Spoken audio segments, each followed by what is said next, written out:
مساء الخير عليكم، ازيكم؟ النهارده هنتكلم عن شارع قديم وشارع تاريخي وعريق ويعتبر لوحده مجمع أديان. الشارع ده موجود في منطقة مصر القديمة تحديدا. الشارع ده اسمه شارع ماري جرجس. الشارع بيبتدي يا سيدي عند جامع عمرو وبينتهي عند اللي باقي من حصن بابليون، وبين النقطتين دول تاريخ طويل وحكايات وقصص. وده يعتبر نوال مدينة القاهرة العريقة. ابتدت بمدينة صغيرة للجيش العربي كان اسمها العسكر، وبعد كده على ضحيتها بقت في مدينة اسمها القطائع، وكل ده اتحط تحت مظلة مدينة الفسطاط.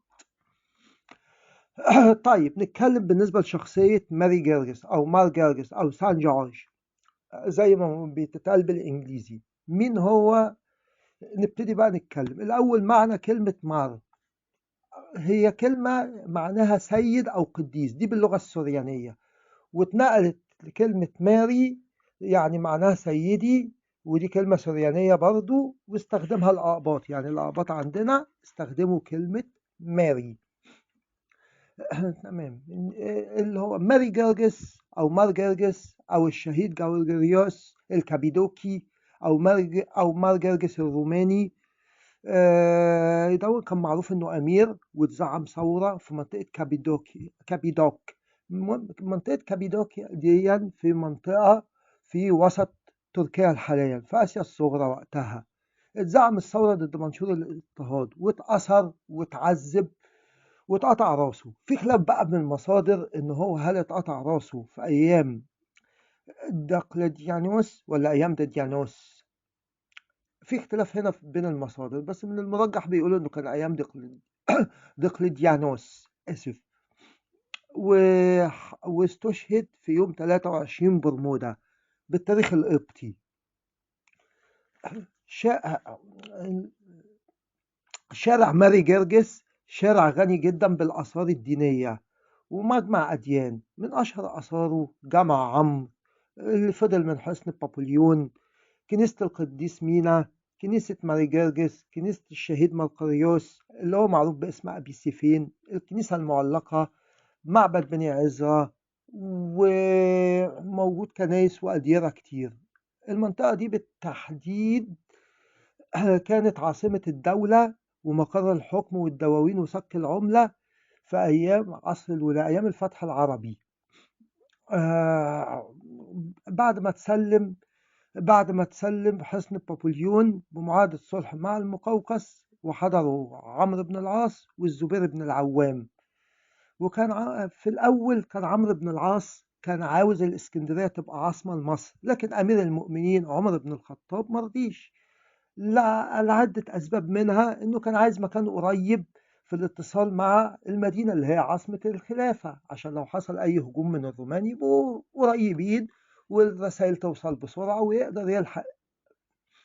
التانية حاجة كان مش سمح للعرب إن هم يسكنوا مع الأمصار، مع سكان الأمصار، ولا يتملكوا ولا أي حاجة، وكان بيأمرهم إنهم يبنوا مدن لوحدهم بنفس الستايل اللي كانوا جايين منه من شبه الجزيرة العربية. وكان بينهيهم عن الطرف، ما يتعودوش مع الأمصار، لأن الأمصار كانوا عايشين حياة طرف أكتر من العرب، ما يدخلوش في حياة الطرف ولا يتملكوا أراضي ولا يتملكوا أي حاجة. فاتبنت المدينة دي، فيعني اتبنت مدينة صغيرة كان اسمها العسكر. كانت المهم المنطقة دي كانت العرب بيسموها قصر الشمع. ليه قصر الشمع؟ علشان كل أول شهر كان لما الشمس تطلع بيحطوا شمع على ينوروا المنطقة، ينوروا البرج اللي ظهرت عليه، اللي طلعت عليه الشمس، ينوروه بالشمع. المهم نرجع بقى ايه لسبب تسميتها بالفسطاط. المنطقة دي بالفسطاط. عمرو بن العاص كان قبل ما يغادر لفتح اسكندرية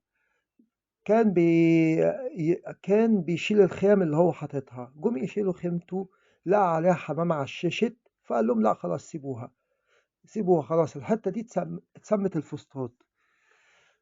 المهم رجع راح تم فتح اسكندرية، وبعدين رجع وقال لك خلاص نختار المكان دون. المكان ده هيبقى سكن للعسكر وقبايلهم، وبنى جنبيه مسجد صغير جدا. وبعدين مسجد صغير وحواليه يبقى البيوت. المهم اتعهد لتنظيم المدينة دي وتخطيطها قائد اسمه معاوية بن خديج، وبنى مسجد عمرو بن العاص اللي هو أول مسجد يتعمل في أفريقيا.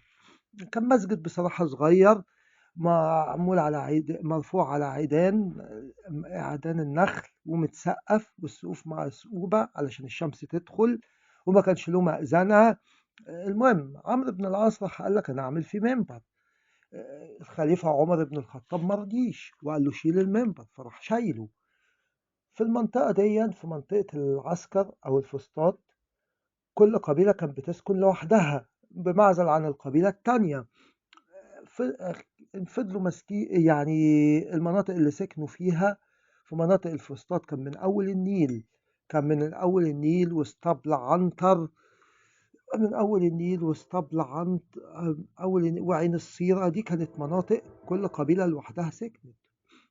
وفضلت وفضلت المدينة دي مدينة مزدهرة وغنية لقرون، حتى لما اتعملت القاهرة الفاطمية فضلت برضو محتفظة برونقها لحد ما حصل حادث مؤسف جدا.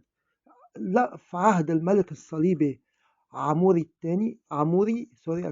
الملك الصليبي عموري ملك بيت المقدس، حصل غزو لمصر في أواخر أيام الفاطميين. وكان في وقتها قائد اسمه شاور، قائد من قوات الفاطميين، عجز عن الدفاع عن مدينة الفسطاط. فهيعمل ايه؟ أمر بحرقها بالكامل.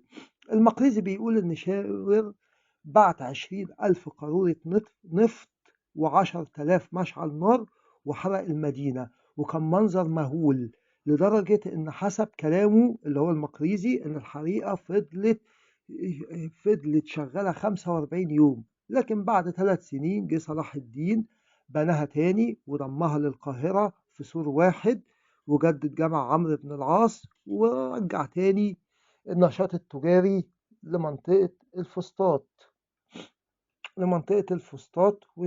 والمنطقة دي رجعت حياة تاني.